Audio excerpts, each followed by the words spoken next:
প্রতিটি সকাল সিলেটের সড়কে শুরু হয় নতুন আশার সাথে। কেউ স্কুলে যাচ্ছে, কেউ কাজে, কেউ ফিরছে প্রিয়জনের সাথে। কিন্তু এই আশার পথেই প্রতিদিন থেমে যাচ্ছে কারো জীবন। গত এপ্রিল মাসে মাত্র ৩০ দিনে সিলেটের সড়কে ৩০টি প্রাণ নিভে গিয়েছে। প্রতিদিন গড়ে একবার মৃত্যুর আলিঙ্গনে হারিয়ে গিয়েছে একজন করে। সিলেট বিভাগীয় কমিটির প্রতিবেদনে উঠে এসেছে এক নির্মম বাস্তবতা। ৩০টি সড়ক দুর্ঘটনায় ৩০ জন নিহত, আহত হয়েছেন আরও ৪২ জন। তারা শুধু নাম নয়, সংখ্যা নয়, তারা কারো বাবা মা, সন্তান বা বন্ধু।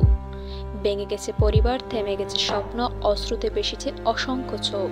নিহতদের মধ্যে ১১ জন ছিলেন মোটরসাইকেল চালক ও আরোহী, ৭ জন পথচারী, ১ জন সিএনজি ও লেগুনা চালক, ২০ জন পুরুষ, ৫ জন নারী ও ২ জন শিশু। তাদের কেউ হয়তো স্কুল থেকে ফিরছিলেন, কেউ হয়তো কাজ শেষে ফিরছিলেন বাড়িতে। কিন্তু গড়ে আর ফেরা হয়নি কারো। এই প্রাণহানির পিছনে আছে অসতর্কতা, বেপরোয়া গতি, নিয়ম না মানার করুণ ফল। নিয়ন্ত্রণ হারিয়ে ৬টি দুর্ঘটনায় প্রাণ গিয়েছে ৩ জনের।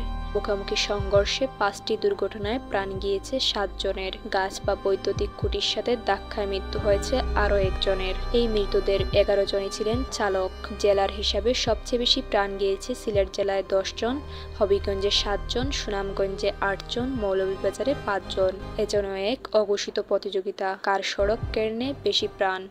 এই চিত্র শুধু এপ্রিলের নয়, মার্চেও ছিল এইরকম ভয়াবহ। ২৭ জনের মৃত্যু।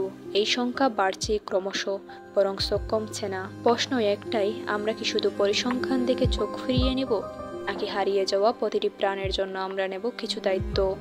সমাধান আছে খুব সাধারণ কিছু অভ্যাসে। হেলমেট পরুন, গতি নিয়ন্ত্রণ করুন, সড়ক সংকেত মানুন, পথচারীদের পথ দিন। কারণ সড়ক শুধু কংক্রিট নয়, এটা আমাদের জীবনের ধমনী। এই পথের প্রতিটি ইঞ্চিতে হেঁটে চলে এক একটি গল্প, এক একটি জীবন।